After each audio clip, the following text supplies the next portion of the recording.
and welcome to the channel. I am your host JB Wargamer 87 and this is a Codex review of the new Astra Militarum Codex.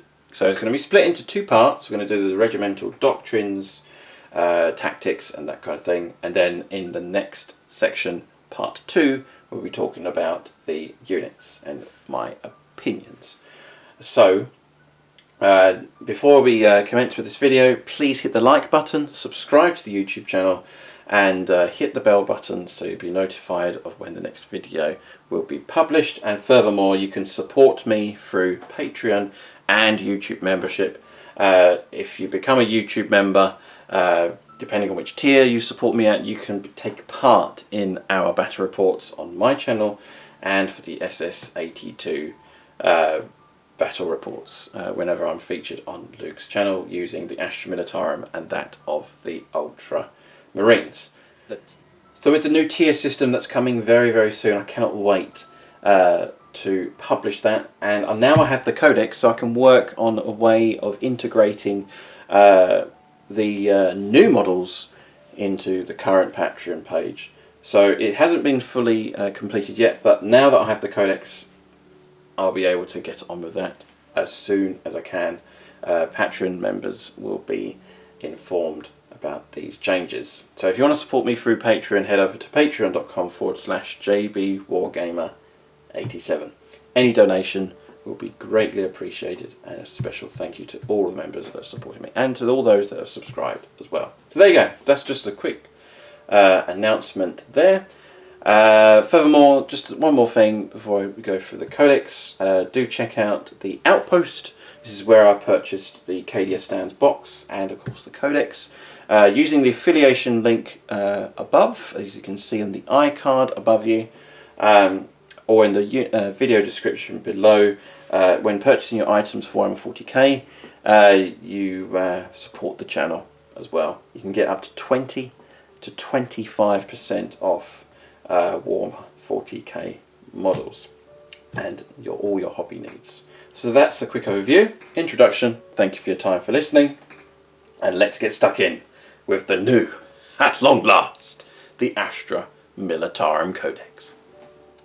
So here we go, the Astra Militarum Codex. I'm about to open it. This is what I've been waiting for about 5 years, for a new Codex.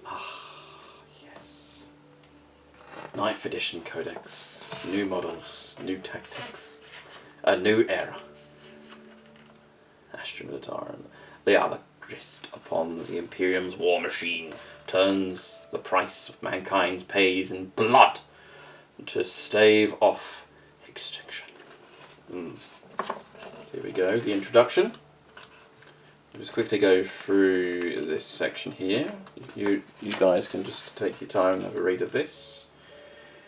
Each of the manifold horrors of the galaxy is enough to drive a human insane. Brilliant artwork. I do love the new artwork. It looks like they're coming out of a massive aircraft there, carrying tons of infantry. Yes, the new Rogol Dawn heavy tank. What are my opinions on the Rogol Dawn heavy tank? I absolutely love it. Hopefully I'll get a whole company of them. The glory. Hammer of the Emperor. So just move this a little bit here. So hopefully you get all the book there. Yes, the new character there. My opinion, I do love the new model. Cybernetic Horse.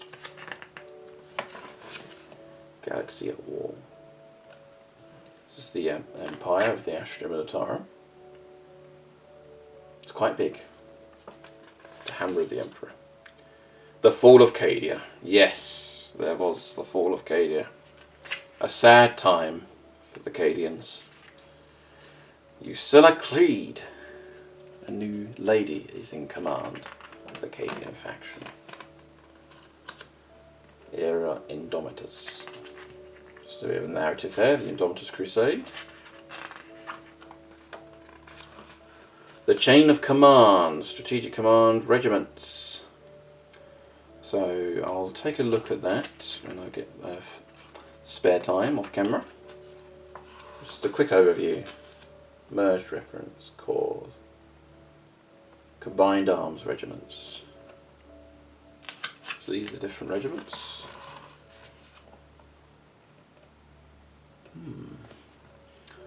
12 regiments.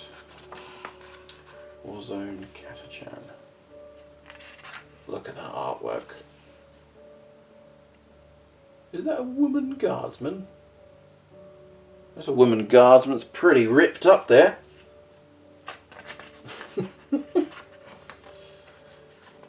She's a lady.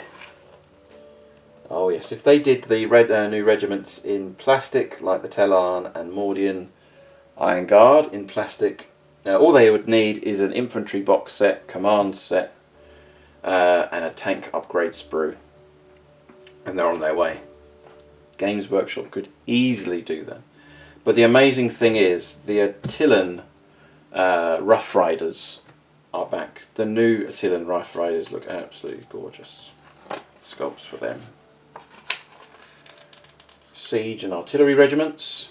You've got the Manticore, Death Corps of Krieg, big fan of those. Warzone Sabbat Worlds. That's Gaunt's hunters there. Colonel Commissar Gaunt. Oh, he's been promoted, hasn't he? Yes. Infantry regiments. The White Shield's insignia there.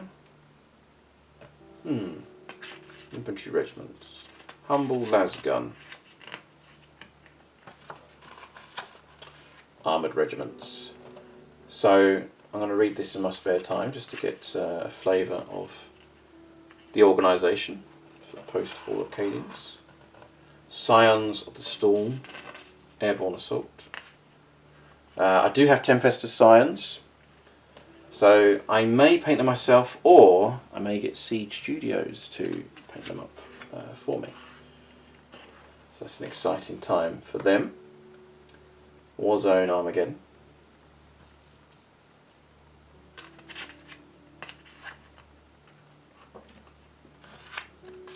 De Gloria Yarrick. Oh. Oh. Yarrick is... Where's his flesh? Is Yarrick dead? Oh. Yarrick is... he don't look too good. No! What's happened? Well, they're not superhuman, so they don't live for about 1,000 years. And only average lifespan, you know, for a human is roughly 70 years. Oh dear. How is that going to affect the narrative here? I wonder if Commissar Yarrick is in this codex. There's rumours going around that he's not. Dear me. That's a shocker. I'll have to find out more about that. Okay, I love the old artwork. I'm so glad that Games Workshop have mixed the new artwork with the old artwork. Big fan of the old artwork as well as the new. And here are the models. Oh wow, look at these models. And the paint scheme.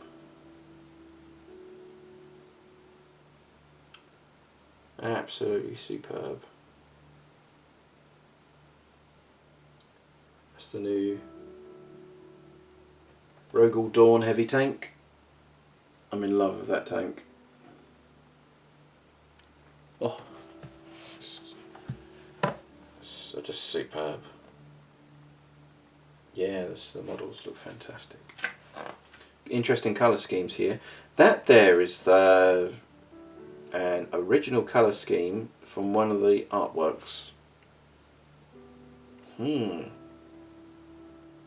Yeah. Oh, look at them. Cool. The art, the camouflage, the painting scheme for this particular regiment, superb. And then you got the heavy weapon squads, the new ones, fantastic. And now they've got Voxcasters. Superb, brilliant. I may actually put Voxcasters on the pre-fall of Cadians as well as the post-fall of Cadians. Obviously the post-fall will have them, but pre-fall will get some upgrades as well, just to keep up-to-date with the Codex. And if not, I may just magnetise if I want to go really pre-fall, because they would adapt Codex. They would adapt tactics for the Astra Militarum. And yes, the new Rogor Dawn heavy tank. I love that model. I just absolutely love this model. And look at the detailing here. Oh, it's just amazing. Oh, it's absolutely superb. I cannot wait to get one. All being well, of course. New command squad, new Commissar. A big fan of the new Commissars, and Commissars apparently have got a lot better now. Look at this for a colour scheme. Oh, hello. Hello here. Have they copied my colour scheme? Not quite. The tanks though, they look fantastic. I love that colour scheme. Those Cassokins look really, really cool. I do like the grey colours.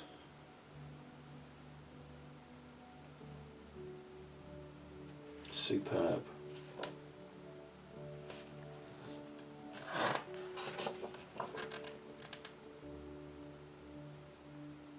Yeah. Of course, agree. Ah, yes, the new Attilan Rough Riders. Attilan is named after Attila the Hun. That's where they inspired the name from. Gunnery Sergeant Harker and his command squad. Colonel Strachan there. The Catchans. It's a shame that the Catchans, they haven't had a new sculpt, but I reckon they'll be having a new sculpt soon. Look at those Rough Riders though. Sure. Yeah. We will see. We will see. Usilla Creed, what do I think of her? She's a beauty. Yes, she'll be added to the collection, of course. And yes, Arcadian Leontus, Lord Commander Solar, a replacement of Macarius. Yes, I love that model as well. Yeah, brilliant. Absolutely brilliant. Yep. And then over here, these are the Tempestus Scions.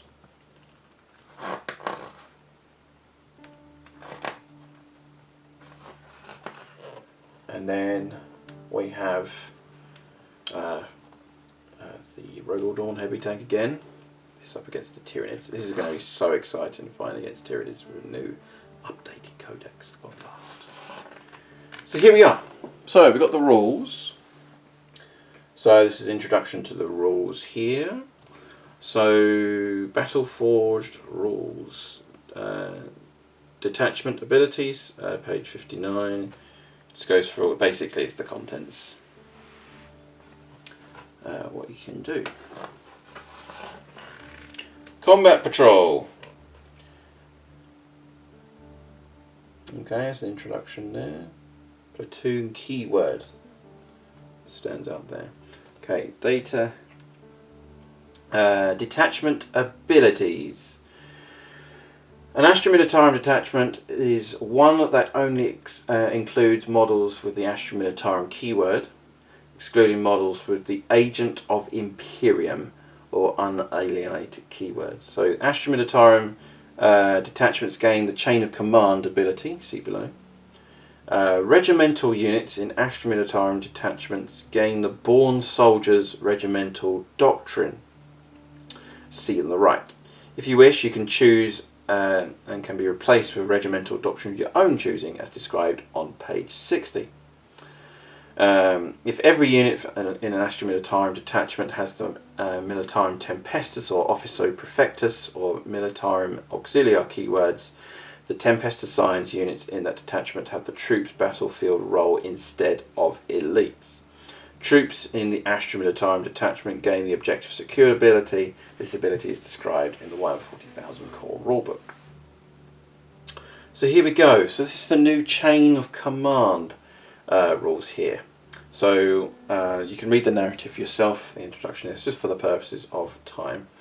So you cannot select an Astra Militarum character model that is not an officer to be your warlord.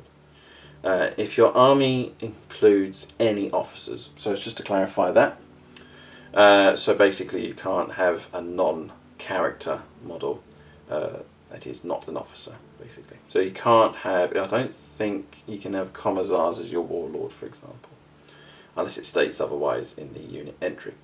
You can include a maximum of one commandant in each detachment in your army.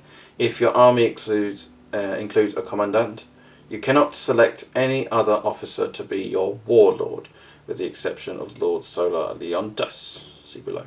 If your army includes Lord Solar Leontus, page 79, that model must be your warlord. That makes absolute sense there. It's kind of like with Guilliman has to be your warlord for the Ultramarines. If you are more than one model in your army that has the rule with this effect, then one of those models must be your warlord. So there you go. That just clarifies that. So you have the Regimental Doctrine, Born Soldiers. So models in this doctrine have the Born Soldiers keyword. Officers in this doctrine have the following aura ability, Born Soldiers aura. While a friendly platoon unit is within 6 of this model, models in that platoon unit can use this officer's leadership characteristic instead of their own. Each time a model with this doctrine makes a ranged attack, an unmodified hit roll of a 6 automatically wounds the target. So it's basically, the question has been answered, but that I've been thinking about. Does the data slate update integrate with the new Codex, or can you use both? The answer is that this is the clarification here. So it will be that if you have the Born Soldiers ability, 6s will be auto wounding when shooting, and that's really powerful. And that's just the first doctrine, and you get better leadership as well if your officers are within a range of infantry units. Very interesting. So the doctrine is still in play. How fascinating. So here we go. So the good thing about this here is that I can use a standard regimental doctrine, which is obviously the Born Soldiers one, but then to keep with the narrative of the flow for the Cadians, there may be specialist regiments, like particularly for artillery or for armour or for infantry. So this is a really good way of bringing the narrative here, their specialities. So here we go. So regimental doctrines represent the varied traditions, tactics, equipment and experience of Astra Militarum regiments. To reflect this, instead of using the Born Soldiers regimental doctrine, you can instead create your own regimental doctrine for your army. To do so, select 2 of the doctrines for those listed here. These 2 doctrines combined become your army's regimental doctrine, and all regimental units in the Astra Militarum detachments in your army have that regimental doctrine instead of Born Soldiers. Write down the doctrines you selected on in your army roster. So just to clarify that, so you can pick 2. So this will be fascinating to read. If you are creating a crusade force, all regimental units in its start with the Born Soldiers regimental doctrine. To change this, you must use the Consolidated Regiments requisition. See page 135. So, mechanized infantry. Units in this doctrine gain the mechanized keyword, so you can do mechanized forces. This is interesting. So, units in this doctrine can disembark from a transport model, excluding aircraft models, after that model has made a normal move, but if they do so, such units cannot be selected to move again this phase, though they still count as having moved. Neither they nor that transport model are eligible to declare a charge this turn.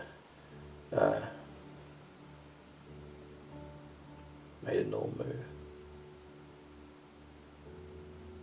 Can't be selected to move again. Oh, okay. That's pretty flexible. So I've got some chimeras. I do want to get some chimeras actually for both pre-fall and post-fall of Cadians. Interesting doctrine there. So again, it represents flexibility when disembarking your infantry. Parade drill. If a unit with this doctrine remains stationary in your movement phase, then until the end of your next shooting phase, change the type of characteristic of las guns and hotshot las guns in that unit that are equipped with to heavy 2.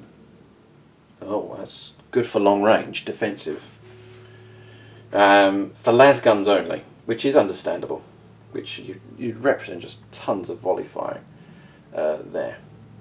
Armoured superiority. Units with this doctrine gain the armoured superiority keyword. Sentinel models of this doctrine count as 3 models each when determining the control objective marker. Titanic models in this doctrine count as 10 models each with determining control and objective marker, and all other vehicles with this doctrine count as 5 models each for determining the control and the objective marker. So this represents grabbing objectives, so armoured superiority there if it's an objective based game. Okay, Blitz Division. When placing units with this doctrine into strategic reserves, halve their combined power ratings when determining the number of command points you must spend to do so. In the second battle round, each time you set up a vehicle unit, excluding sentinel units with this doctrine from strategic reserves, it is considered to be the third battle round for the purposes of determining where the unit can be set up. So this basically, when you put units into reserve, it basically reduces your command point tally, which is tactically quite good to save your command points. Expert bombardiers. So units of this doctrine gain the expert bombardiers keyword. Each time an artillery model in this doctrine, with this doctrine, makes a ranged attack, if that target is within 12 or visible to a friendly Voxcaster or Sentinel unit, add 1 to the attack's hit roll. That's brilliant. Absolutely brilliant. Herolom weapons. Add 4 to the range of characteristic of all ranged weapons, excluding relics, models of this doctrine that are equipped with. So Vostorians used to have this particular doctrine, and now it can be standardized to any other doctrine for the particular regiments. So that's quite handy. Extra 4-inch range, especially for las guns actually. So there'll be range 28 inches, for example. Recon operators. At the start of the first battle round, before the first turn begins, infantry, cavalry, and sentinel units of this doctrine at the start of the battle wholly within your deployment zone can make a normal move up to 6, and they cannot end their move within 9 of the enemy deployment zone or any enemy models. So basically infiltrating, getting in close to grab objectives for reconnaissance units. Handy tactics. Handy tactics. Trophy hunters. You cannot select this doctrine if you have selected any other doctrine. And if you select this doctrine, you cannot select a second. Each time a model with this doctrine makes an attack against a monster or vehicle unit, add 1 to the strength characteristic of that model. Oh, so for example, a demolisher cannon, if it's strength 10 in the new Codex, against a Carnifex, it'll be wounding on 2s. Normally it'll be wounding on 3s because strength 10, toughness 7 for a Carnifex. Grim Demeanor. Units with this doctrine gain the Grim Demeanor keyword. Each time a combat attrition test is taken for that unit with this doctrine, you can ignore any and or all modifiers. So that there is for combat attrition, that kind of thing. So it's good for morale, basically. So, brutal strength. Infantry models of this doctrine do not suffer the penalty to hit rolls incurred for firing heavy weapons in the same turn their unit has moved. Each time an infantry unit with this doctrine fights, if it has made a charge move, was charged or performed a heroic intervention this turn, then until the fight is resolved, add 1 to the strength characteristic of models in that unit. So that could represent, like, Cadians would probably adapt to that, I believe. That'd be quite handy there, because Cadians are quite tough. Bring in a bit of narrative there. Here we go. So, veteran guerrillas. Units with this doctrine gain the veteran's guerrilla keyword. Each time an infantry or sentinel model with this doctrine makes an attack that targets a unit within 18, the target does not receive the benefits of cover against the attack. Okay, so stripping off cover there. Units with this doctrine, so this is the elite sharpshooters. So units with this doctrine gain the elite sharpshooters keyword. Each time a unit with this doctrine is selected to shoot, you can re-roll 1 hit roll when resolving that unit's attacks. So you can re-roll a single dice roll. Okay, it's pretty good. Kind of reminds me of the Salamanders, I believe. That's one of their Space Marine chapter tactics there. Very similar. Cult of Sacrifice. This is already previewed on the Warhammer community and on the release day as well for Warhammer TV when they released that. So Cult of Sacrifice. Units with this doctrine gain the Cult of Sacrifice keyword each time a model with this doctrine makes an attack if that model's unit was below its starting strength when it was selected to shoot or fight. Add 1 to the attack's hit roll. Pretty useful there. Add 1 to the attack's hit roll. Makes an attack starting with strength. So I think it just implies attack. Oh, it maybe is for close combat. Okay. Industrial efficiency. Each time an attack with an armor penetration characteristic of -1 is allocated to a model with this doctrine, that attack has an armor penetration characteristic of 0 instead. So is industrial efficiency a replacement for armor of contempt? I'll have to ponder that as we go through the Codex. Okay, swift as the wind. This is kind of like the Attilan Rough Riders would adopt. Add 1 to the move characteristic of infantry and artillery models with this doctrine, and add 2 to movement characteristic of all other models with this doctrine. Add 1 to charge rolls made for units with this doctrine. It's pretty good. So if you want to, this could represent the Talon Raiders as well. Desert tactics there. So here we go, stratagems. This is going to be a fascinating topic to discuss. Right, so stratagems. If your army includes an Astra Militarum detachments, excluding auxiliary support, super heavy auxiliary, or fortification network detachments, you can have access to these stratagems and can spend CPs to use them. So it's interesting they've added networks, fortification networks to these detachments, so you can use these stratagems. So Armoured Fist. So use this stratagem in your shooting phase when an Astra Militarum core unit from your army is selected to shoot. Until the end of the phase, each time a model in that unit makes an attack against the closest eligible target, if that model disembarked from a transport model this turn, you can re-roll the wound roll. Okay, that's pretty good. Next up is, so basically you can, oh, what? Pretty good, that's amazing. You can re-roll the wound roll. So until the end of the phase, this time with a model with that unit makes an attack against the closest eligible unit. If that model disembarked from a transport model in this turn, you can re-roll the wound roll. That's fantastic for 1 command point. It's kind of like the Signs of Guilliman for troops when shooting. That's rolling to hit. This is to re-roll wounds. Fantastic. Vengeance for Cadia. So this is a very narrative one for the Cadians, of course. Use this stratagem in your shooting phase or fight phase when a Cadian unit from your army or platoon unit from your army that is itself within 6 of a friendly Cadian unit, officer unit, is selected to shoot or fight until the end of the phase. Each time a model in that unit makes an attack against a chaos unit, add 1 to the attack's wound roll. Oh yes, and that's only 1 command point. That's brilliant stratagem. Cheap, good stratagems. Here we go. Cadia stands.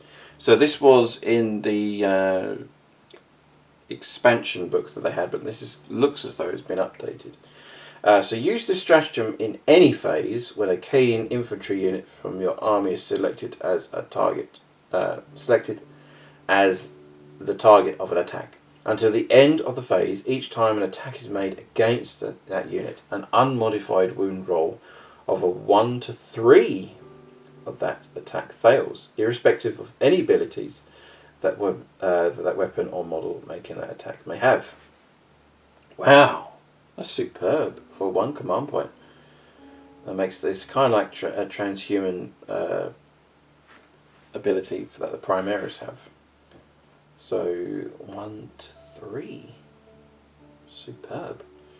Ingrained precision. Use this stratagem in your shooting phase when Born Soldiers unit from your army is selected to shoot. Until the end of the phase, each time a model and that unit makes a ranged attack, an unmodified hit roll of a 5 automatically wounds the target. Imagine the AP minus as an attacker for this. If an attack automatically wounds the target as a result of this, then the purposes of any other rules that are triggered on that particular wound roll, that attack is considered to have been made of an unmodified wound roll of a 6 instead. Okay. So to get that extra buff, guarantee to wound, ingrained precision. So Born Soldiers. This is pretty strong regimental doctrine to still stick to Born Soldiers. Okay, overlapping fields of fire.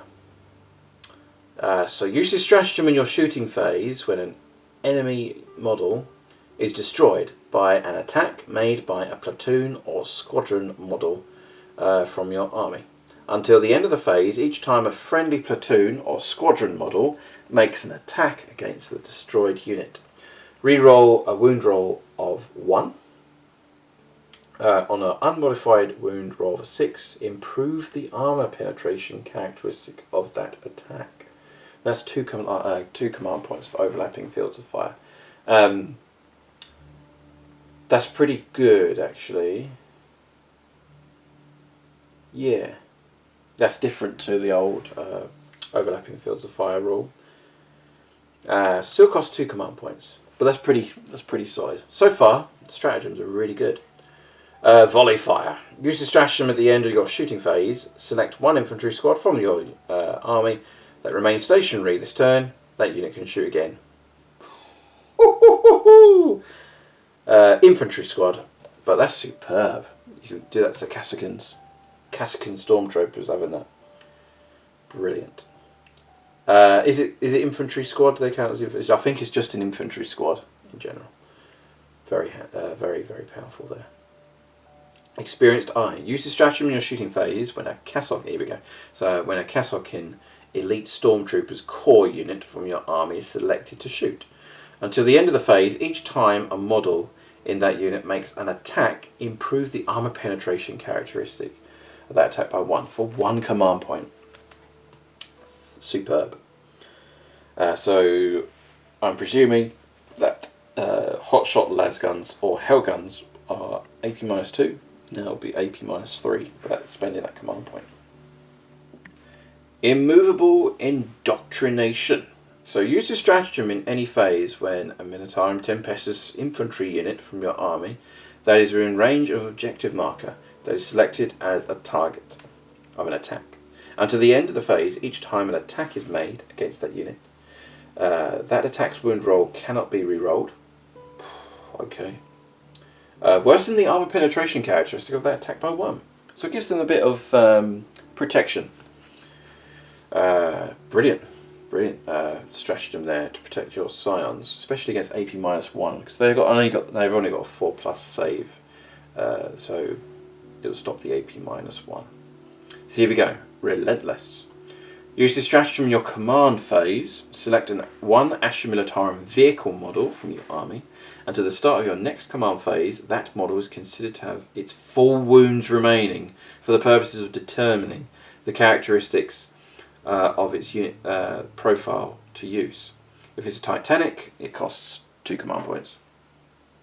So, for example, Baneblades I think they're still going to be a fire magnet.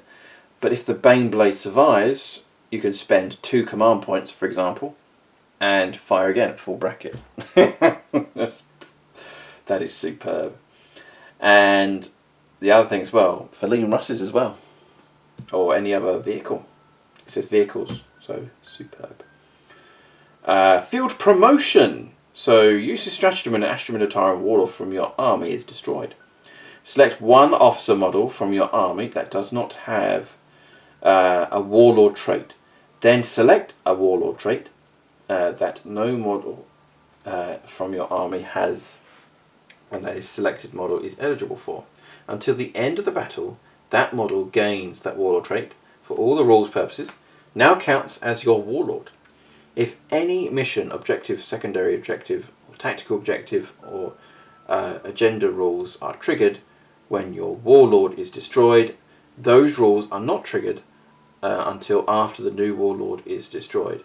You can only use this stratagem once. So, for example, if you've lost your warlord, you can give them a field promotion, and furthermore, it will negate the enemy. It will stop them from scoring further victory points. Tactically flexible there. Vengeful salute. So use this stratagem in your opponent's shooting phase or fight phase when an Astra Militarum vehicle model from your army is destroyed but did not explode. Do not remove that model from play. It can shoot after the attacking model's unit that has been finished making its attacks while doing so. Oh, that's superb. So imagine this on a Baneblade. So that model can only make attacks on turret weapons. That is equipped with, see page 144. He's equipped with. That model has a ballistic skill of characteristic of 5+. So that model can make only attacks with the turret weapons that it's equipped with, and that model has a ballistic skill characteristic of 5+. That's superb. What a way for glory. After resolving the model's attacks, then it is removed, and that model has a battle tank or armoured superiority keyword. This stratagem costs 1 command point, otherwise it costs 2 command points. So basically, if you have the that particular regimental doctrine for armoured superiority, it will only cost you 1 CP. But what a way to die for glory and for Cadia.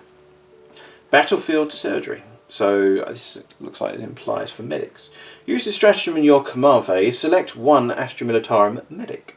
Until so units from your army that is below its starting strength, that is not within engagement range of any enemy units, up to D3 destroyed models, excluding officer models, can be added back to that unit with full wounds remaining. Pretty handy there. To revive key models for that command squad.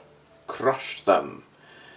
Use this stratagem in the fight phase when a battle tank or super heavy model from your army is selected to fight. Until the end of the phase, each time that model makes an attack against an enemy unit, excluding a vehicle or monster units, change that model's weapon characteristic to 4+. If that model has the armoured keyword, change its weapon skill characteristic to 3+ instead. On an unmodified wound roll of 6, that target suffers 1 mortal wound in addition to any normal damage. So yeah, crush them is really, really good. So it's hitting on a 3+. It used to be a 2+, but it's now 3+. And yeah, armoured keyword. Okay. Right. Unmodified. Also, it'd be quite useful for Baneblades because of adamantium tracks. Right, okay. So you can crush them, get rid of get rid of some models. It's brilliant. Fire on my position. So this was in the previous codex. Let's see what's happening here. Use the stratagem when a Voxcaster model from your army is destroyed by a melee attack. Do not remove that model from play. After all the models that are in the attacking unit have finished making their attacks, roll 1d6 for each unit within 3 of that Voxcaster model. On a 4+, that unit being rolled suffers d3 mortal wounds. That Voxcaster is then removed from play. If that model has the Cult of Sacrifice keyword, stratagem cost 1 command point. And it costs, otherwise it would cost 2 command points. I like the way that they've integrated the stratagems with regimental doctrines. It's really, really good idea. Whoever wrote this codex is a genius so far. That costs 1 to 2 command points depending on if you have the doctrine, and crush them costs 1 CP. Officer Cadre. Use the stratagem before the battle when you are mustering your army. If your warlord has the Astra Militarum keyword, select one Astra Militarum character model from your army, excluding named characters, and determine one warlord trait for that model. This must be a warlord trait that they can have. That model is only regarded as your warlord for the purposes of the warlord trait. Each warlord trait in your army must be unique. If randomly generated, re-roll duplicate results, and you cannot use this stratagem to give a model 2 warlord traits. So you can basically give them another warlord trait. Quite handy there. You can use the stratagem once unless you are playing a strike force battle, which you can use this stratagem twice. On onslaught battle, you can use it up to 3 times. Alright. Okay. So it gives you the ability to choose another warlord trait there. There we go. So, battlefield bequest. Use the stratagem before the battle. When you are mustering your army, select one Astra Militarum model from your army that has the word Sergeant or Watch Master in their profile, and give them one of the following Heroms of Conquest. This must be a relic that they can have. Legacy of Calunchus, Claw of Desert Tigers, example. Relic of Lost Cadia. So basically selects relics. You cannot give them 2 relics. You can only use this stratagem once unless you are playing a strike force battle, in which case you can use the stratagem twice on onslaught battle, in which you can use the stratagem 3 times. So you can give relics to sergeants, making sergeants really cool as well. Imperial Commander's Armory. So use the stratagem before the battle. When you are mustering your army, if your warlord has the Astra Militarum keyword, select one Astra Militarum character model from your army and give them 1 relic.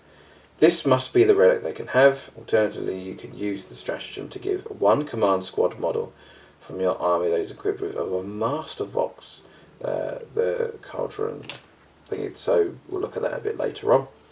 And or 1 command squad model from your army that is equipped with a regimental standard, the Svenio of Nimrodesh, however you pronounce that. In either case, each relic in your army must be unique, and you cannot use this stratagem to give a unit for 2 relics. And again, it's depending on the size game, strike force 2, or onslaught, it's 3 times. So, orbital interference. Use this stratagem at the start of the reinforcement step of your opponent's movement phase. If an officer of the fleet model from your army is on the battlefield, if it is the first or second battle round, you can select one of your opponent's strategic reserve or reinforcement units. That unit cannot arrive on the battlefield this phase for any reason. So you can actually delay enemy units. Very handy. Even if it is another rule that states it otherwise arrives on the battlefield during a specific battle round, example, drop pod assault. You can only use this stratagem once. Superb. Maverick maneuvers. Use this stratagem in your shooting phase when you select a sentinel unit from your army to shoot. After that shooting is resolved, a unit can make a normal move up to 6. That unit cannot shoot again this phase. So basically you can move again for the purposes of speed, grabbing objectives quickly, which is what it's all about in 9th edition. Thunderous Charge. Use the stratagem in your charge phase when an Ogrins or Attilan Rough Riders unit from your army finishes a charge move. Select one enemy unit within engagement range of that Ogrins or Attilan Rough Riders unit. And roll for d6 each model in the Ogrins or Attilan Rough Riders unit that is within engagement range of that unit. For each result equals or exceeds the enemy's unit's toughness characteristic, that enemy suffers 1 mortal wound. Core. That's powerful, especially for assault units. Okay, so artillery strike requested. So this is 2 command points, and Thunderous Charge we just looked at is only 1 CP. This is good, solid stratagems. I'm very impressed with the stratagems so far. They're quite easy to remember actually, once you get a hand of it. So use the stratagem in your command phase. This is artillery strike requested. So use the stratagem in your command phase if a Master of Ordnance or Expert Bombardiers officer model in your army is on the battlefield. Select one point of the battlefield and place a marker on that. At the start of your next command phase, roll 1d6 for each unit within 6 of the centre of that marker, and adding 1 to that unit being rolled for it being within 3 of the centre of the marker, and subtracting 1 if the unit rolls for a character. On a 2 to 5 it suffers d3 mortal wounds. On a 6+ it suffers d6 mortal wounds. The marker is then removed. You can only use this stratagem once. So you can request artillery support. So it makes units scatter from the objectives. That would be quite critical if it was low numbers of troops left. Very impressive. Acceptable losses. Use the stratagem in your shooting phase. Select an Astra Militarum unit from your army that is not within engagement range of any enemy units. Then select one enemy unit. Until the end of the phase, models in the Astra Militarum unit can target that enemy unit that is, if it is within engagement range of other friendly platoon or grim demeanor units. Each time a model makes an attack such as targets that attack's hit roll cannot be re-rolled, an unmodified hit roll of 1, resolve that attack against that one friendly unit selected by you that is within engagement range of that target. Instead, resolve the attacks against friendly units after resolving all the attacks against the enemy unit. So it's quite a wordful there. Oh, so it basically negates the. It looks like it negates the re-roll. Enemies applying the re-roll, and then you just negates the re-roll against that your chosen unit. Okay, that only costs 1 command point. Okay, vicious traps. Use the stratagem in your opponent's charge phase when an enemy unit finishes a charge move within engagement range of 1 or more Astra Militarum units from your army that are wholly within an area terrain feature. Roll 1d6 and apply the following modifiers. Add 1 to any units from your army that have the Kachan or veteran guerrillas keyword. Add +1 if any of these units that you may have the melter mine keyword, and if you have any any army includes Slimer Bow, he is on the battlefield. Oh wow. Okay, so Slimer Bow is really good. On a 2 to 5, the enemy suffers D3 mortal wounds. On a 6 plus, the enemy suffers 2d3 mortal wounds. Wow. Fainting Strike. So use this stratagem in your movement phase when an Astra Militarum Rough Riders unit from your army is selected to fall back until the end of the turn. That unit is eligible to shoot and declare a charge in a turn in which it fell back. Very, very flexible. It's basically like hit and run with cavalry. So cavalry are really good at charging and then falling back. Now, that stratagem is very useful and it's realistic, especially in ancient warfare. When using cavalry, you charge with your cavalry, but you don't get them bogged down in close combat. If you do, you waste the cavalry's mobility. So the good use of cavalry is good command structure, where they charge, and then you sound the recall, they fall back, and then you get to reuse your cavalry. Again, making the most of mobility. So Fainting Strike, very tactical here. So Flakka Barrage. This is one command point. Use a stratagem in the end of the reinforcement step of your opponent's movement phase. Select one Hydra unit from your army that is not within engagement range of enemy units. That unit can shoot as if it were your shooting phase, but doing so, models in that unit can only target a single enemy aircraft unit that is set up as reinforcements this turn. So basically, you fire the Hydra before it turns up, before it's played. It's really, really good. Shield of Flesh. Use a stratagem in your opponent's shooting phase when an infantry unit from your army is selected as a target on the attacks until the end of the phase. Each time an enemy model targets that unit with an attack. If it is within 3 of another friendly unit that has the Ogrin's keyword, excluding bodyguard units, and the Ogrin's unit is closer to the attacking model, subtract 1 for the attack's hit roll. Shield of Flesh. Okay, so it gives them some protection there. Mount Up. 2 command points. Use the stratagem in your shooting phase after a mechanized or Ministarum Tempestus infantry unit from your army has shot. If every model in that unit is within 3 of a friendly transport model, that infantry unit can embark within it. This cannot allow that transport model to exceed its transport capacity. So that's really good for mechanized units. So the problem is with Imperial Guard, they're very vulnerable to get shot at. But you want to keep them alive in hard vehicles, like for example the Chimera. It's an excellent transporter. So get inside the Chimera. So you disembark from the Chimera, shoot, and then so long as you're within 3 inches, get them back inside. The whole unit counts as re-embarking again. The transport. Brilliant tactics. 2 command points though. It's quite expensive. Overcharged las cells.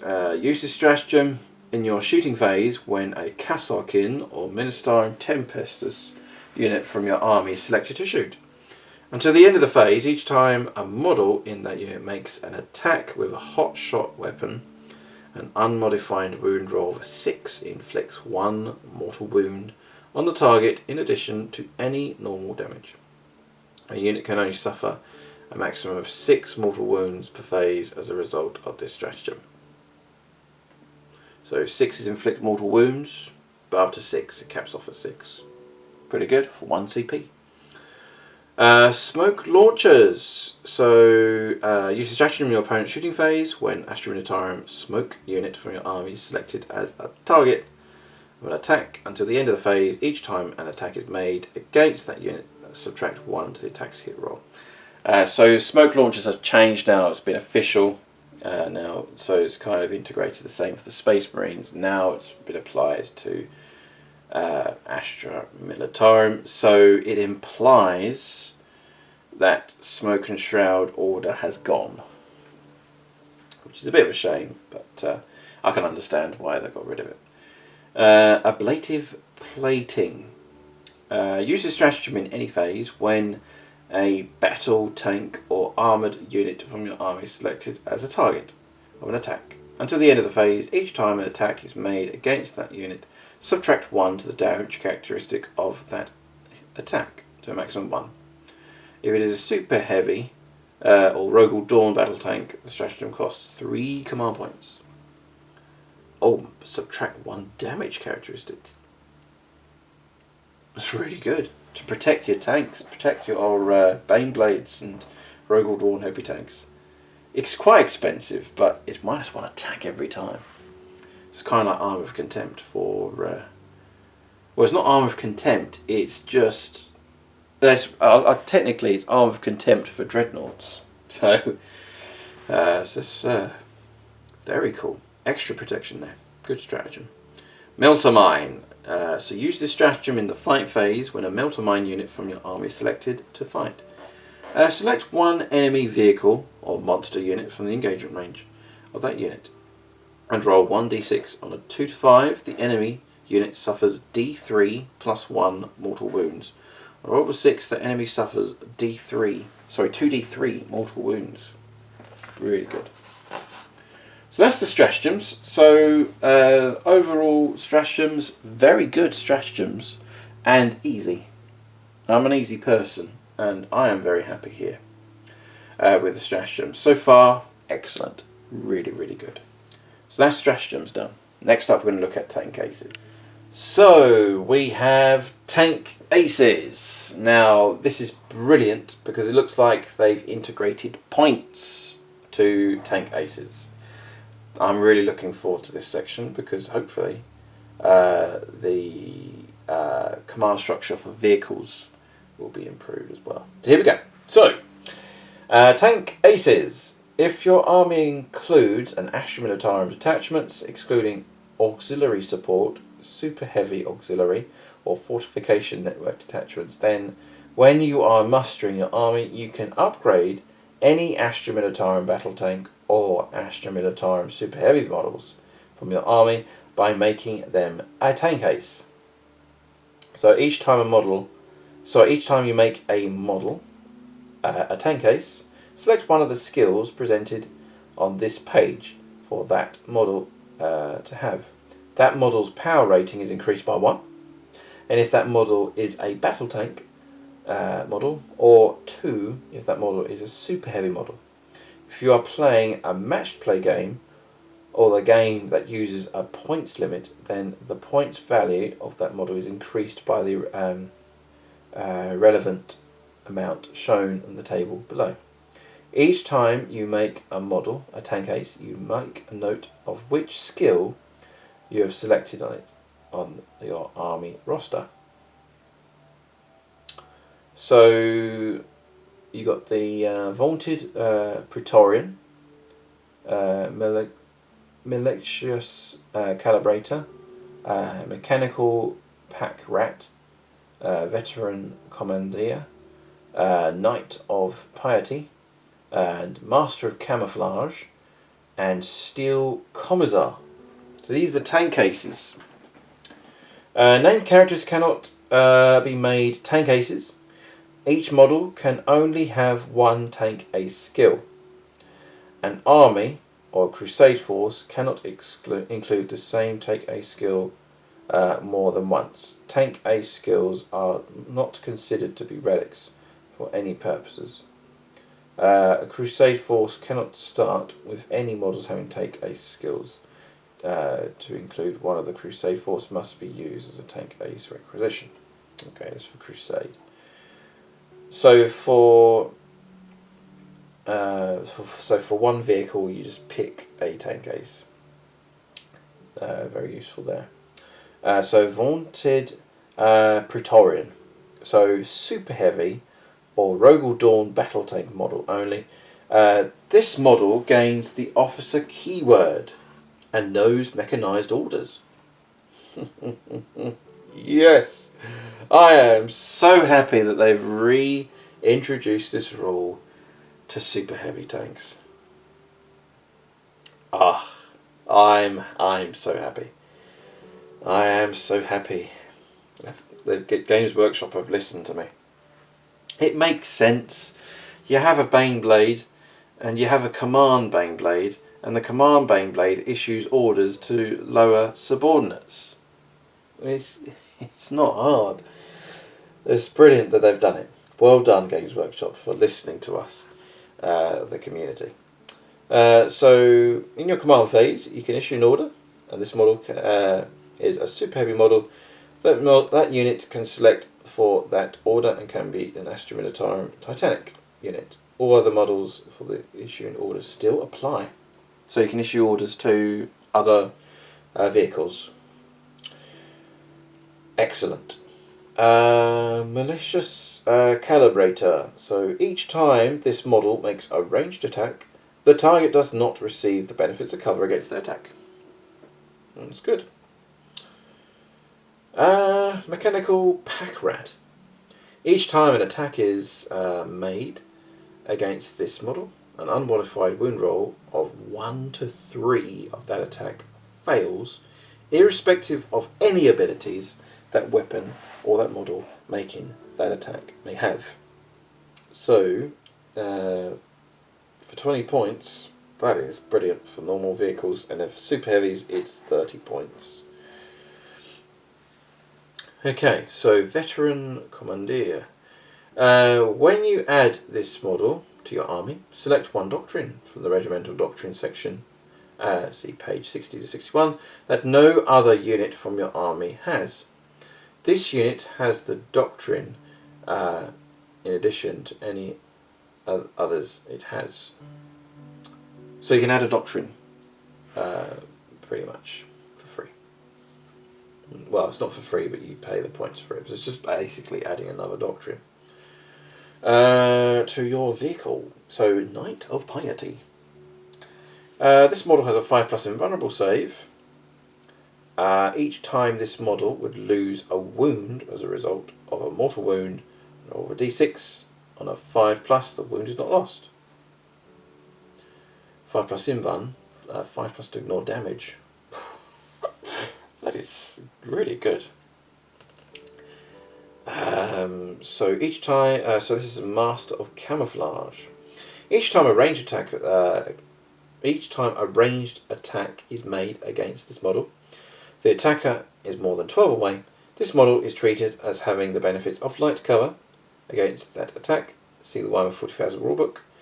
And if this model has the Titanic keyword, it only receives this benefit if the attacker is more than 18 inches away. That's good. That is pretty good. Benefits of light cover. Yeah, it's good. How much is that? Master of Camouflage. 35 for super heavies and 25 for Master of Camouflage. Okay, so officer model only. This model knows the Prefectus orders. In addition to mechanized orders, in the command phase, it can issue one Prefectus order in addition to one mechanized order. When this model issues a Prefectus order, the unit you can select that order can be an infantry officer or abhuman unit, but in such cases the regimental tactics ability does not apply. All other rules for issuing orders still apply. So Steel Commissar, so you could use Yarrick's Baneblade tank, I suppose, to represent that. Righty-ho. So that's tank cases. Overall, tank cases are absolutely brilliant. I really like them. I love the vaunted Praetorian, meaning that I can actually issue orders from a command Baneblade. Yes. I'm so glad they've done that upgrade there. And Mechanical Pack Rat, 1 to 3 ignoring damage. Superb. Really, really good. That's tank cases. Next up we're going to do Psychana Discipline. Right, we are now on to Psychana Discipline. Psycha Discipline. So before the battle, generate the psychic powers for psychers for your army that know powers from the Psycha Discipline using the table below. If the Psycha is an astropath model, you can either roll 1d3 to generate each power randomly, rolling duplicate results, or you can select one of the following powers for that Psycha to know. So number 1, Terrifying Visions. The Psycha fills their enemies' minds with nightmarish images and visions of torment, eroding corrosive thought and senses of duty. Bit of narrative there, why not? It's a malediction. Terrifying Visions has a warp charge value of 6. If manifested, select one enemy unit within 18 of this Psycha until the start of the next command phase. Subtract 2 from the leadership characteristic of models in that unit. And your opponent cannot select that unit for Insane Bravery stratagem, nor can they use any roll that would enable them to re-roll a morale test taken for that unit. That is very powerful, actually. That's a much better improvement than the previous Codex. In addition, roll 2d6 if the result is equal or greater than the unit's leadership characteristic after applying the modifier above. Any action that unit is currently performing immediately fails, and until the start of the next psychic phase, that unit cannot perform actions. That's really good. That's a really good upgrade. So it's much better than the previous Codex. Much better. It's a good power. Solid. Gaze of the Emperor. It's a Witchfire. Gaze of the Emperor has a warp charge value of 6. If manifested, select one enemy unit within 12 of a visible, that is visible to the Psycha. Draw a straight line between any part of that model's base or hull and this Psycha's base. Roll 1d6 for enemy model's unit and roll 1d6 for each other unit that line passes over on a 1 to 5. That unit being rolled suffers 1 mortal wound, and a roll of 6 that being suffered, if it's a roll of 6, roll a d3 mortal wounds. Again, that was a lot better than the previous Codex. Absolutely fantastic. Good powers. Psychic Barrier is a blessing. Psychic Barrier has a warp charge value of 6. If manifested, select one friendly Astra Militarum unit within 12 of this Psycha until the start of your next psychic phase. Models in that unit have an invulnerable save of 5+. Pretty good. Next up is Night Shroud. It is a blessing and again has a warp charge value of 6. If manifested, select one friendly Astra Militarum unit within 12 of this Psycha. You cannot select a Titanic unit unless the result of the psychic test that was unmodified on an 11+, which is quite good actually. It brings it more of a challenge to do that, and it's a good balance, I feel, for this psychic power, because obviously it's a bigger unit. Until the start of your next phase, each time an attack is made against that unit, an unmodified hit roll of 1 to 3 always fails, irrespective of any abilities that the weapon or the model making the attack may have. So looking at this is very similar, as far as my memory goes, looking at one of the Tank Ace upgrades. I think it's what is it now? Oh yes, the Mechanical Pack Rat. Yes, so you have to spend literal game points to upgrade that, but you can take the risk and put the psychic power onto a Psycha and you can have it for free, but you have to cast it, of course, so it's not inbuilt. So it's a good power though. Mental Shackles. It is a malediction. Mental Shackles has a warp charge value of 6. If manifested, select one enemy unit within 18 of this Psycha until the start of your next psychic phase. Subtract 2 from the move characteristic of models in that unit subtract 2 from advance and charge rolls made for that unit. It's really good. -2 to the charge, it's -2 to movement as well for advancing and regular moving. Superb. Delays the enemy unit slower, especially against assault units such as Khorne Berserkers. It will slow them down. It's good. Good power. Nothing to complain about so far. And sensible as well. And the last power is Psychic Maelstrom. It's a Witchfire. Psychic Maelstrom has a warp charge value of 6. So they're all warp charge value 6. Very easy to remember. If manifested, roll a number of d6 equal to the result of the psychic test. For each 5+, the closest enemy unit that is within 18 of visible to that psychic suffers 1 mortal wound to a maximum of 6 mortal wounds. That's good. Really, really good. Build up your mortal wounds on top there. Good powers. Really, really good. Really, really good powers. Okay, so we've got warlord traits here. So, if an Astra Militarum character model is your warlord, you can use the Astra Militarum warlord traits table below to determine what warlord trait they have.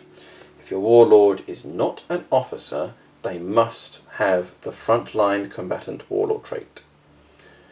Otherwise, you can either roll 1d6 to randomly generate 1, or you can select one. If Maelstrom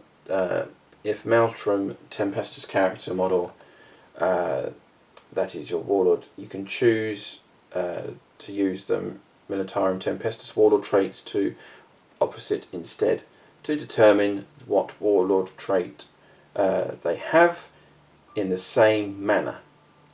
If you randomly generate a warlord trait from the Militarum Tempestus warlord traits table, roll 1d3 when doing so instead of 1d6. So, Astra Militarum warlord traits. So, number 1, frontline combatant. So each time this warlord makes an attack, a melee attack, an unmodified hit roll of a 6 scores 2 additional hits. Pretty good. And add 1 to the attack's wound roll. Wow. So if you want a close combat oriented character, then I highly recommend that warlord trait there. It's a very, very solid warlord trait. Master Tactician. At the start of the first battle round, you can select up to 3 friendly Astra Militarum units, excluding Titanic units. Remove these units from the battlefield and then set them up anywhere on the battlefield that is wholly within the deployment zone. If the mission you are playing uses strategic reserves rules, you can place any of those units into strategic reserves instead. So it saves spending command points, I think. Yeah. Really good. And you can tactically move them around. I like that. Grand Strategist. While this warlord is on the battlefield, each time you spend a command point to use the stratagem, roll a d6. On a 5+, that command point is refunded. Good. Get back a CP. Precious command points. Superior Tactical Training. Now this was the old Cadian warlord trait, but now it applies to any regiment that can take it. So when you select this warlord trait, select one type of orders: Regimental Prefectus or Regimental Prefectus or mechanized. That unit's warlord does not know. This warlord knows those orders in addition to any other orders it knows. Wow, it's a really, really good warlord trait. I really like that. That's excellent warlord trait.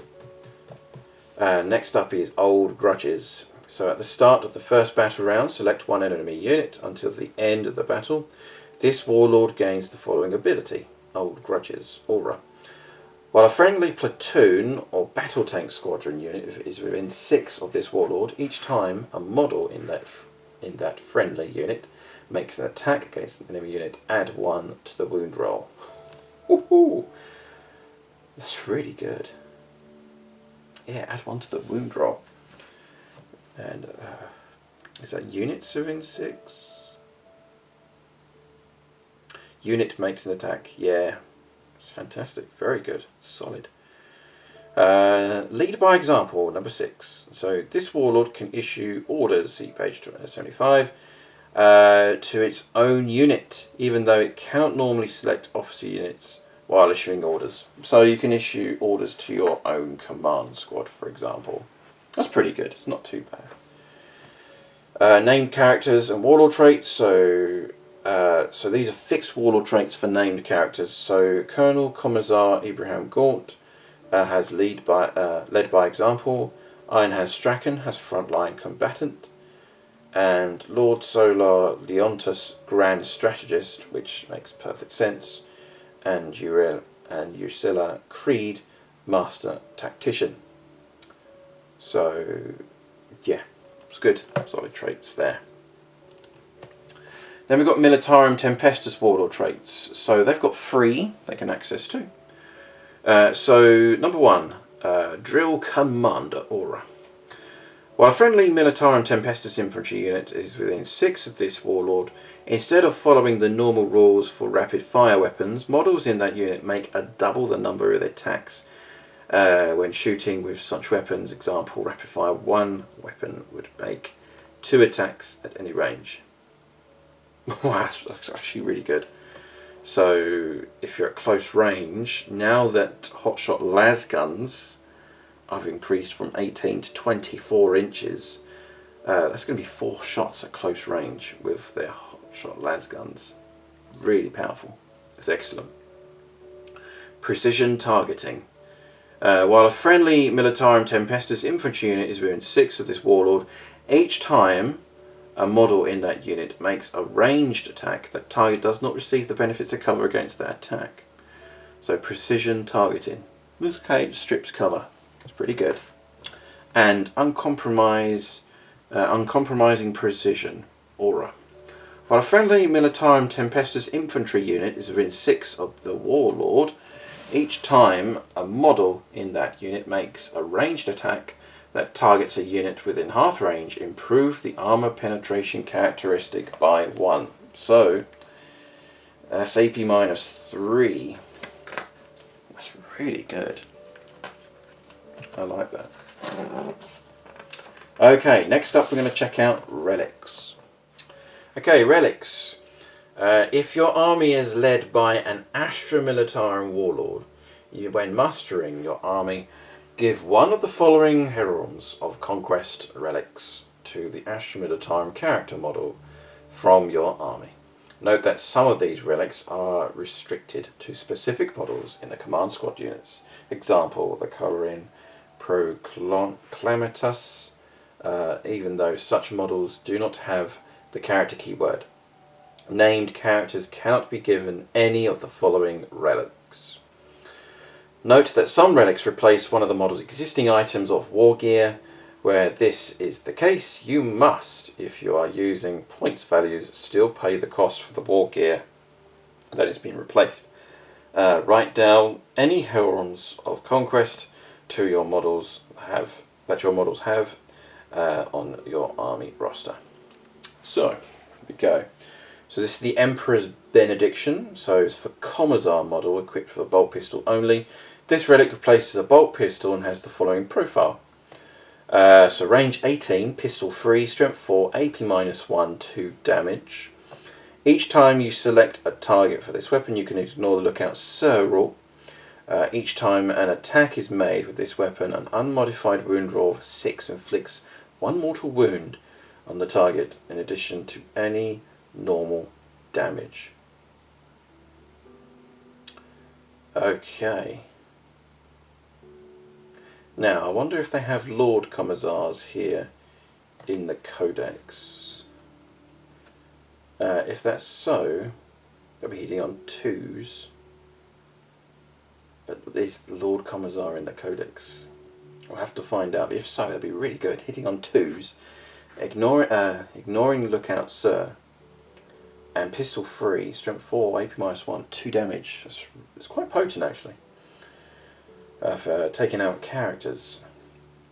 Next up is 2 tactical auto reliquary of Tiberius. Officer model only. In your command phase, the bearer can issue 1 additional order he knows. Okay, that's good. Death Mask of Orleanius. Infantry model only. Models in the bearer have a 4+ invulnerable save. Okay, gives an extra protection there. The Barbican's Key. Do forgive me for my pronunciation. Infantry model only. Once per battle, if in the movement phase the bearer can use this relic. If it does so, remove the bearer's unit from the battlefield and set it up anywhere on the battlefield that is more than 9 away from the enemy models. And to the end of the turn, you can re-roll the charge rolls made for the bearer's unit. Movement phase. Bearer's unit. So, could be quite handy with the command squad, for example. Infantry model only. Right, okay. And then we've got Kurov's Aquila. So once per game, after your opponent uses a stratagem, excluding command reroll, the bearer can use this relic. If it does so, until the end of the battle, the command point cost of your opponent must pay to the use of the stratagem again is increased by 1. Once per battle. Oh, I see. So you can make the enemy's stratagem cost increase by 1 command point. So a 2 command point stratagem would become 3. A 3 command point stratagem would be 4 command points. Okay, that could be used at a pivotal time of the battle. Okay. Next up is the Gatekeeper. Now this is now the Gatekeeper in the previous Codex was pretty good. Well, it's not in the Codex. I think it was in expansions, a few expansions ago, but it was pretty good. But it looks a lot better here. Whoa. Okay, let's check this out. Tank Commander, equipped with a Leon Russ battle cannon only. This relic replaces the Leon Russ battle cannon and has the following profile. Gatekeeper, range 72, heavy D3 plus 6, strength 9, AP -3 and 3 damage. Abilities blast, turret weapon as well. Wow. Wow, that is superb. That is superb to put on a Tank Commander. Fantastic. Oh, that is really good. That's the Gatekeeper. And relic cost as well. It's just 1 CP that costs. Well worth taking that. Okay, Relic of Lost Cadia. Okay, I think this sounds as though this has been nerfed, but I think it's good that they've done this because the Relic of Lost Cadia in the previous Codex was ridiculous. So, Cadian model only. Once per battle in any command phase, the bearer can use this relic. If it does so, until the end of the turn, the bearer gains the following ability. Relic of Lost Cadia Aura.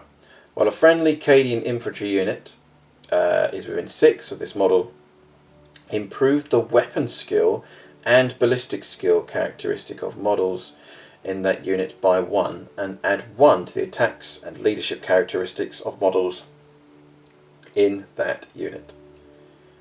That's really good still. Really, really good. And it's once per battle as clarified. Excellent. So Cadian model, you just pick a Cadian model. Superb. Right, Order of the Bastium Stellaris. Infantry model only. Each time an attack is made against the bearer's unit, an unmodified wound roll of 1 to 3 always fails, irrespective of any abilities the weapon or the model making that attack may have. Yeah, it's good. Pretty good for protection against wounding there. So next up we've got the Legacy of Caladius. Model equipped with a chainsword only. This relic replaces the chainsword and has the following profile. Legacy of Caladius. So it's strength +1, AP -2, and 2 damage.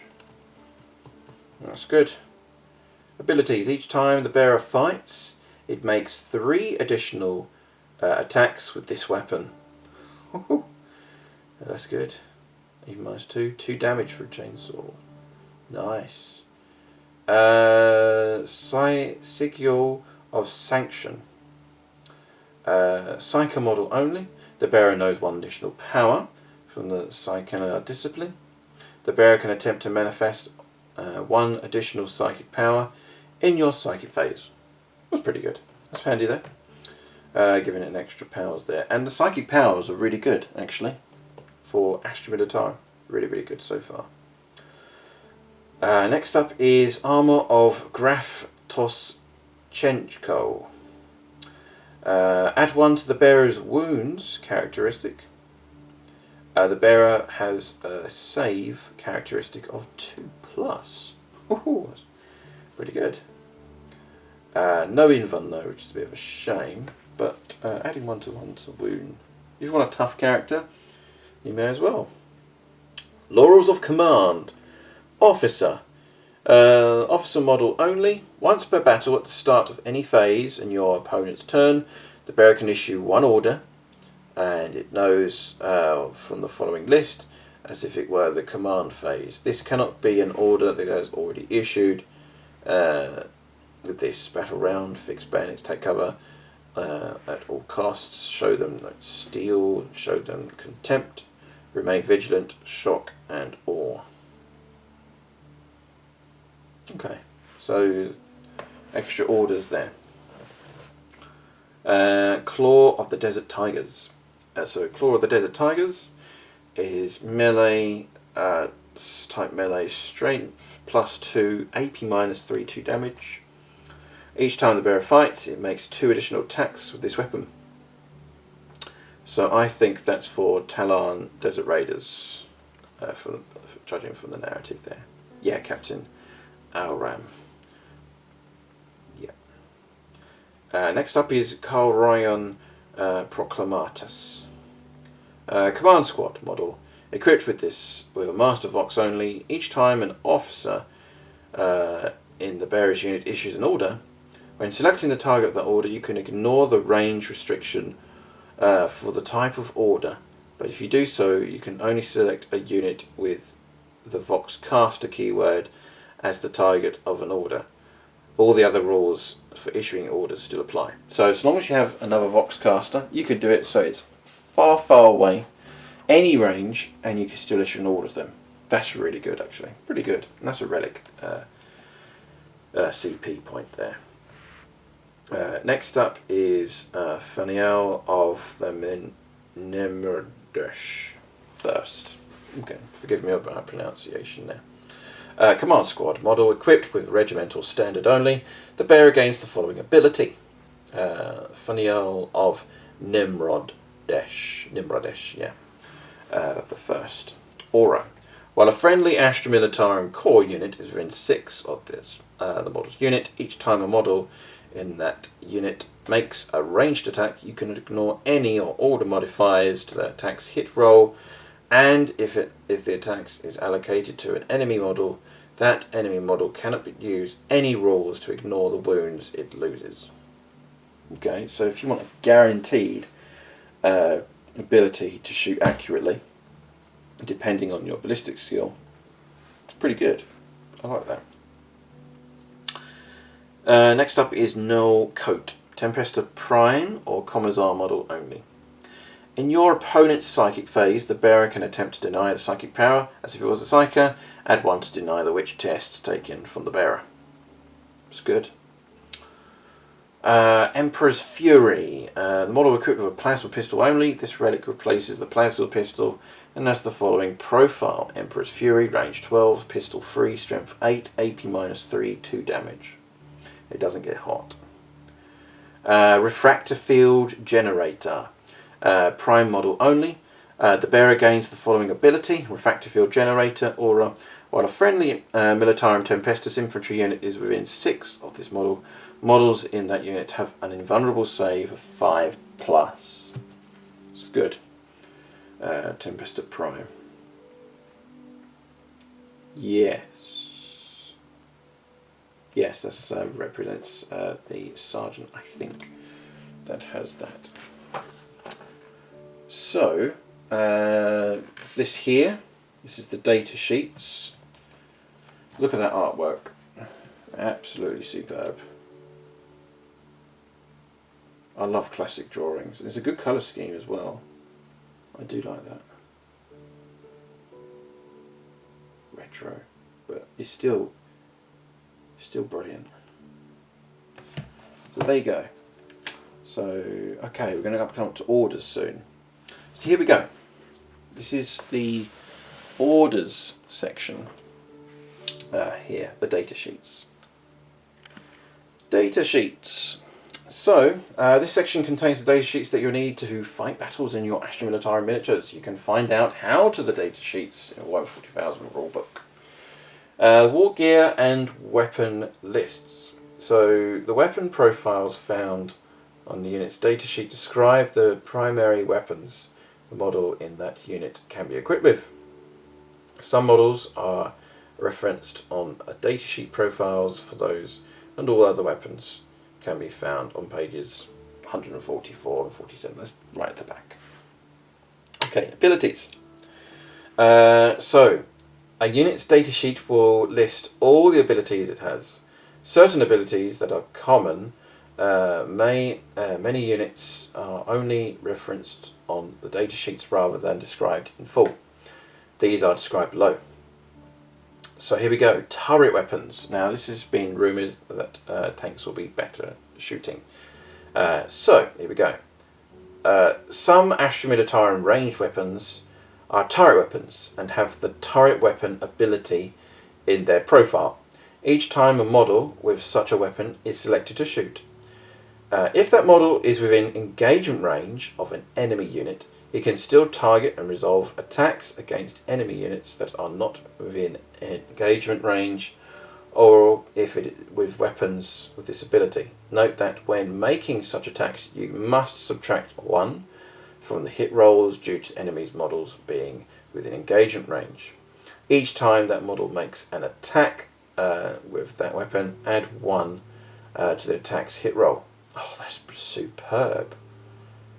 Oh, yes, that means Bane Blades will at long last with their turret weapon be hitting on a 3+. Thank you, Games Workshop. It's been confirmed. So the leaks are true. That is superb. I really like that. And it makes sense as well. I mean, modern day tanks have self-leveling guns. They can fire on the move without hindrance to ballistic skill. They have laser designators and night vision scopes. I mean, if we have it today, surely the 41st millennium has such technology as well, even though it is the grim dark future of the 41st millennium, or now 42nd. So that's really good, and I like the fact that I can still shoot my turret weapon at -1, even at any target. I can just pick a target, but even if I'm in close combat, but it's -1. I like that. They've fixed that really well, and I respect that. Okay, regimental tactics. So every model in your army, excluding Agent of the Imperium and unaligned models, has the Astra Militarum keyword. Each time an officer from your army issues a regimental or prefectus order, see right, to a unit that is with this ability, you can select 1 or more friendly platoon units within 6 of that unit. Those platoon units are also affected by that order. Each time an officer from your army issues a mechanized order, see right, to a unit with this ability, you can select 1 or more other friendly squadron units within 6 of that unit. Those squadron units are also affected by that order. I like that a lot. That simplifies things really well. So I can understand why officers can only issue one order as standard, because so long as you have your command structure, so you have the infantry squads, the Cadian shock troops or whatever, as long as they're in 6 of the officer, they'll just have the order. Simple as that. And it's the same for vehicles as well. And that's superb. Really, really good. Really good. Okay, next up is Voice of Command. In your command phase, Astra Militarum officers from your army can issue orders. Just as I predicted, issuing orders is done in the command phase. I like that. I do like the command phase, in my opinion. I like the way that you can just issue orders in the command phase, and it makes perfect sense as well to have that in that particular phase. I am a fan of the command phase. That's my opinion there. In your command phase, Astra Militarum officers from your army can issue orders. There are 3 types of orders: regimental orders, prefectus orders, and mechanized orders. The commanding authority section for each officer's datasheet will specify which types of orders that officer knows and how many orders it can issue per turn. Each time an officer issues an order, you must select one of the orders it knows. This can be an order that was already issued by another friendly officer this turn, but the same officer can attempt to issue the same order more than once in the same battle round. You must then select a target unit for that order to be issued to. If issuing a regimental prefectus order, select one friendly platoon unit within 6 of that officer's unit. If issuing a mechanized order, select one friendly squadron unit within 12 of that officer's unit. The unit you selected is then affected by the order. A unit can only be affected by one order at a time. If a unit is being affected by an order when it is selected to be affected by another order, the new order immediately replaces the old one. So you have to pick one or the other. So it represents, I'll cancel that order, I have new orders. I like that. I really, really do. So here we go. Bullet points here to clarification. Officers can issue orders in your command phase. The types of order an officer knows and the number they can issue are described in their datasheet. Regimental and prefectus orders, select one friendly platoon unit within 6. Mechanized orders, select one friendly squadron unit within 12. A unit can only be affected by one order at a time. Yeah, that makes perfect sense. So here we go. Disembarking officers.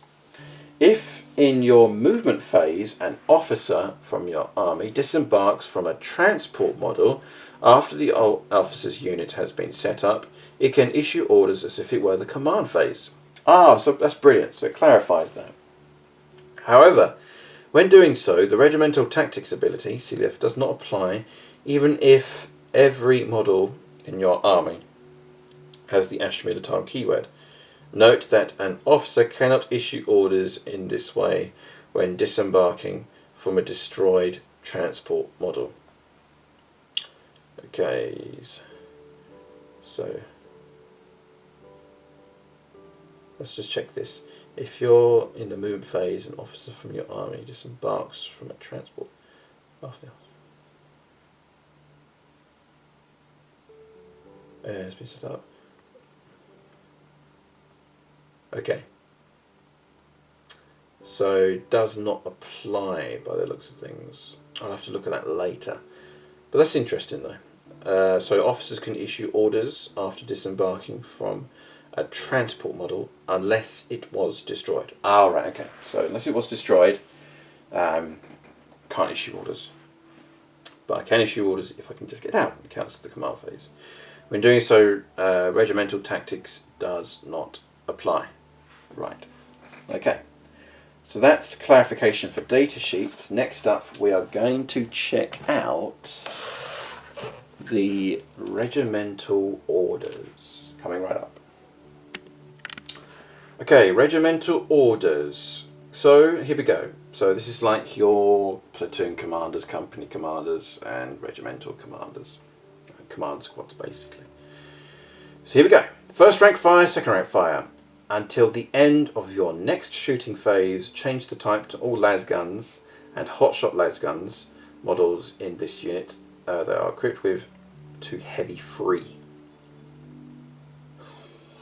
Oh! Wow. Heavy free. So that means they are really good at staying still, shooting at long range. That is brilliant. So long as you stay still, making the most of the firepower for las guns and hotshot las guns as well. Heavy free. That is superb. That's really good. I like that. Next up is take aim. Until the end of your next shooting phase, each time a model in this unit makes a ranged attack, add 1 to the attack's hit roll and improve the armor penetration characteristic of that attack by 1. Whoa! So they'll be hitting on 3s, an infantry squad. And -1. Further AP -1. Take aim. And that just applies to any weapon. That's really good. Okay, next up is fixed bayonets. Until the end of the next fight phase, each time a model in this unit makes a melee attack, add 1 to the attack's hit roll and improve the armor penetration characteristic of that attack by 1. Okay, that's good.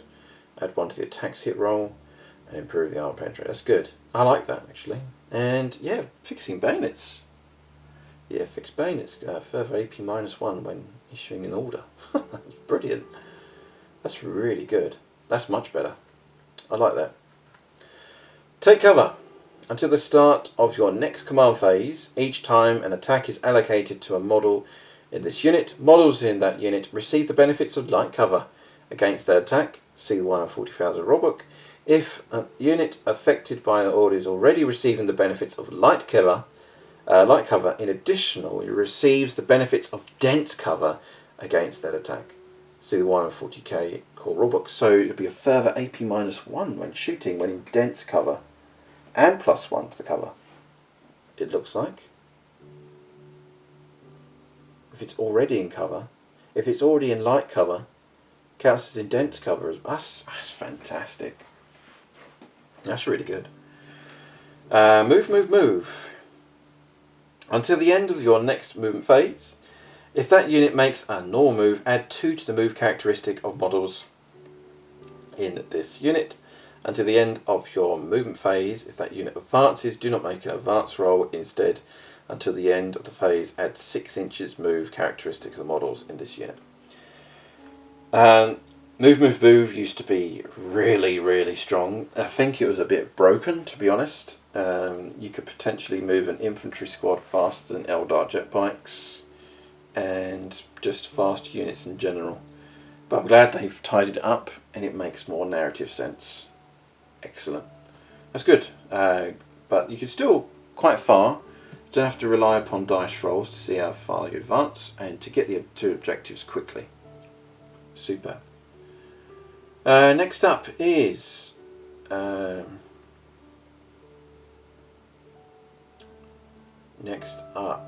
suppression fire. Yes, suppression fire. In your next shooting phase, the first time this unit is selected to shoot, you can select 1 enemy infantry unit that is visible to it.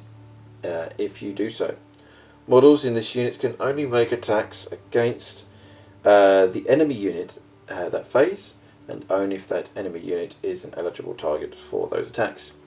If the unit scores 5 or more hits against that enemy unit, until the end of your opponent's next turn, that enemy unit is suppressed. While a unit is suppressed, each time a model in that unit makes a ranged attack, subtract 1 from the attack's hit roll. I really like that. I think that's really cool. It may not be the best order from PowerPoint, but I do like that. It's really, really good. But if you want to silence like Space Marine, like Chaos Space Marine bolt fire, for example, just suppress them with las fire, and it would be a further AP -1. It's pretty realistic. Volleys of las bolts coming. Excellent. I like that. Regimental orders, excellent. Next up, we're going to look at Prefectus orders, coming right up. Prefectus orders, forwards for the Emperor. Until the start of your next shooting phase, when a unit is selected to shoot, if that made a normal move or advance in your previous movement phase, then until the end of the shooting phase, it counts as having remained stationary. That's really good. That's really good. So that applies to heavy weapons as well? It looks like it does. Yeah. Okay. That's good. That's reliable. It's a good order. Duty and honour. Until the start of your next command phase, this unit can still perform actions in a turn in which it fell back or advanced, and can still shoot any actions it is performing failing. That's really good. That's really, really good. Really, really good for purposes of objectives and scoring those vital victory points. Next up is get back in the fight. Until the start of your next command phase, this unit is eligible to shoot or charge, but not both, in a turn in which it fell back. Okay, it gives you the option of both. That's better than it was. That's good. At all costs. Until the end of your next command phase, this unit gains the objective secured ability. If this unit already has this ability, until the end of your next command phase, models in this unit count as one additional model when determining control of an objective marker. And that's quite crucial, actually. At all costs. That could be quite pivotal there for grabbing that vital primary objectives. Every model counts when holding objectives. Show them steel, show them contempt. Until the start of your next command phase, add 1 to the leadership characteristic of models in this unit. Each time a model in this unit would lose a wound as a result of a mortal wound, roll 1d6 on a 5+, that wound is not lost. That's good. Yeah, so absorbing mortal wounds as well. And good for leadership as well. I like that. Remain vigilant. Until the start of your next command phase, enemy units that are set up on the battlefield as reinforcements cannot be set up within 12 of this unit. Very good for defensive ability there. If an enemy unit declares a charge against that unit, and this unit does not, that is not within engagement range of any enemy units, it can hold steady. If it does so until the end of the phase, any Overwatch attacks made by models in this unit score hits on unmodified rolls of a 5+ instead. That's superb. I really like that. So I think there's kind of a balance here. So regimental officers, they do the tactics, and the Prefectus orders represents a forward advance.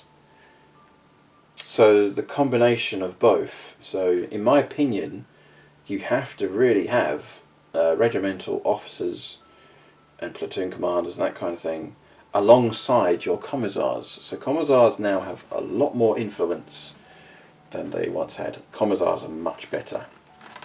I recommend having commissars in the field. And then last of this section of this video, we're going to check out mechanized orders next.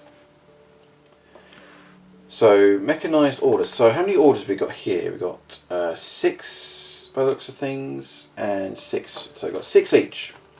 So mechanized orders. So this is for vehicles. Okay, so pound them to dust. Until the end of your next shooting phase, each time this unit is selected to shoot for the purposes of determining how many attacks are made by blast weapons, models in that unit are equipped with double the number of models in the target unit. That's really good for the purposes of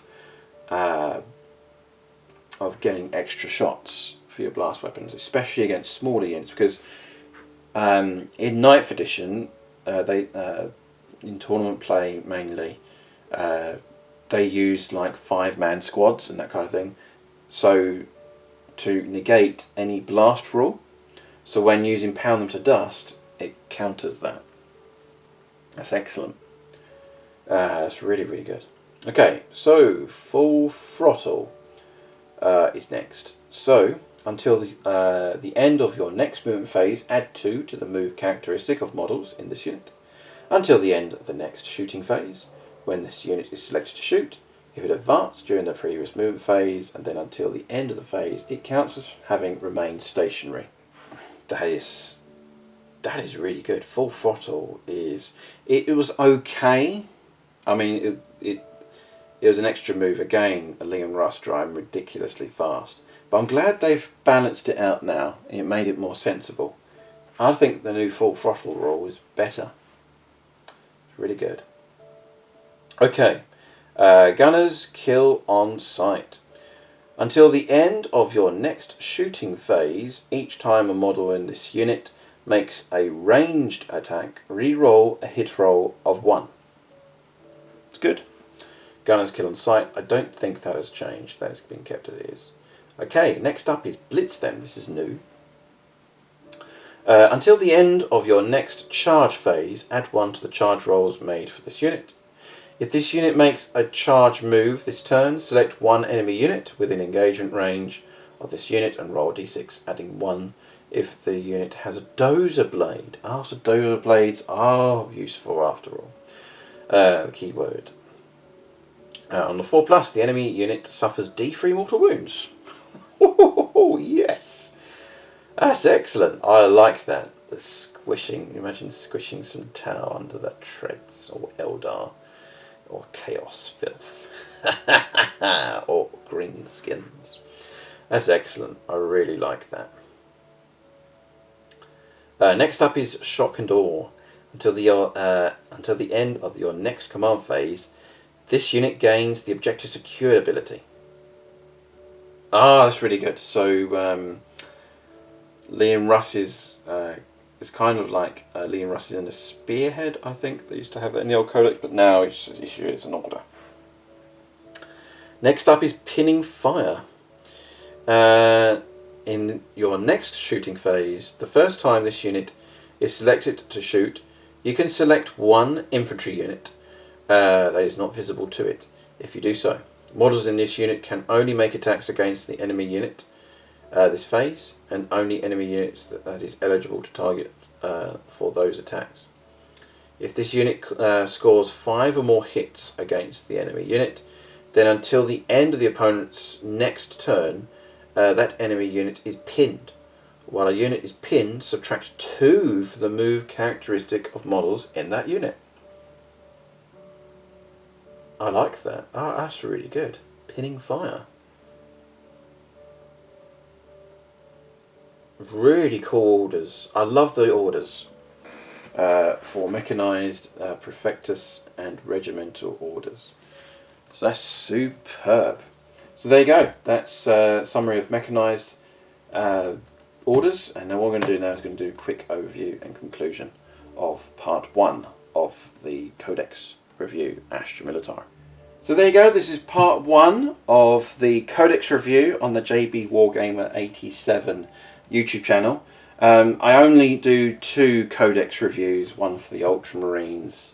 I didn't actually do a Codex review for the Ultramarines for 9th edition, sadly.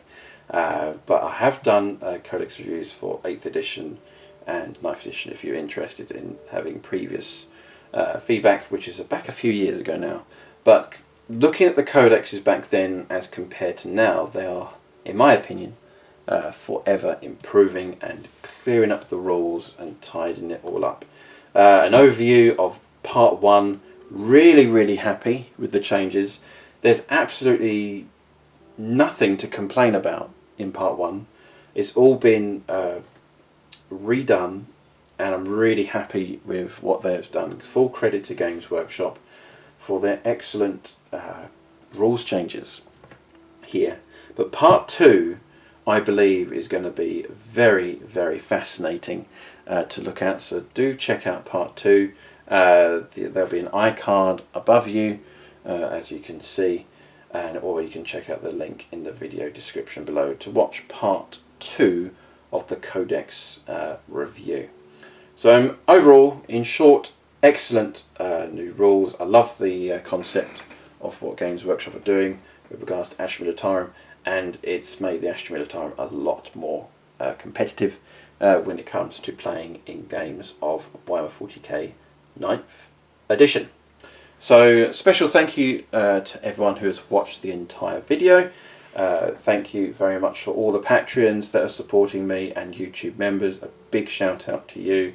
For those that are supporting me through both platforms, there's going to be some really cool perks coming up, and a new Patreon page and YouTube membership. Finally, now that I have the Codex right in front of me, I can sort out which units and changes I can adapt to at last publish the new tier level system to make it much more streamlined and easier for everyone's enjoyment.